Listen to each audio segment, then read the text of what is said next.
Bueno, y a continuación le vamos a presentar el infovideo sobre la práctica número 3 que realizamos el día 6 de mayo, lo que consistió en ver a qué punto de presión en el vacío llega a hervir el agua a diferentes temperaturas. Lo que utilizamos para la práctica fue una cámara de vacío, una bomba aspiradora de aire, termocuplas y agua a diferentes puntos de temperatura.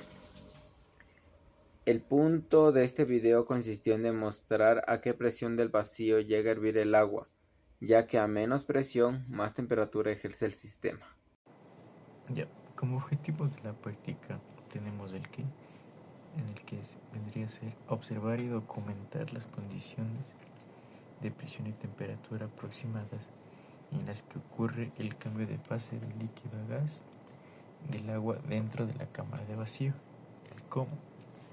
Mediante el uso de la cámara de vacío, reduciendo progresivamente la presión mientras se monitorea la temperatura del agua hasta observar la ebullición.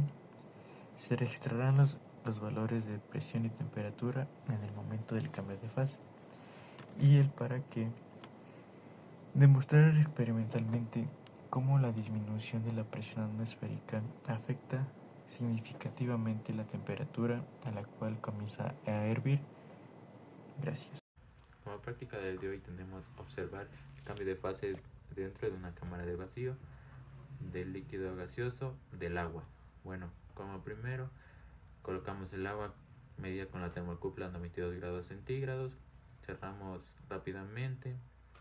Como segundo paso prendemos el motor eléctrico, esperamos ya que esa presión del motor vaya entrando a la cámara del vacío para así ver el cambio de fase. Vemos que la cámara ya se está empañando, eso nos quiere decir que ya va a empezar a hervir el agua y cambiaría su estado a gaseoso. Ya, esa presión medida dentro de la cámara de vacío nos debe dar menos 0.4 bares, lo cual vamos a verificar un poco más después. También eso hicimos para diferentes temperaturas, fue el mismo proceso. También tuvimos una temperatura de 50 grados centígrados, eso también nos dio una presión de menos 0.68 bares, y una tercera temperatura de 30 grados centígrados, la cual su cambio de estado de fase en la presión dentro del vacío de menos 0.74 bares.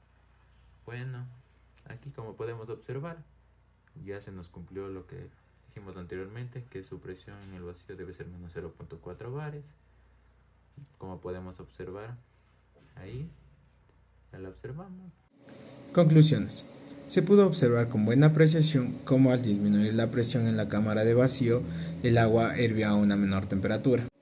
Según los datos que se recogieron, la temperatura de saturación corresponde a la presión de saturación que se establece en la práctica y también por la teoría estudiada.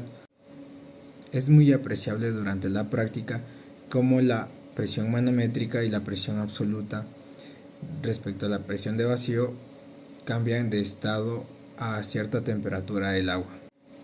Recomendaciones. Para tener mejores resultados se puede utilizar una termocupla para obtener los datos de la temperatura del agua en tiempo real. Para obtener un mejor resultado y un mejor análisis de datos, se puede realizar la práctica con una mayor recolección de datos, es decir, con la temperatura del agua a diferentes temperaturas. Muchas gracias.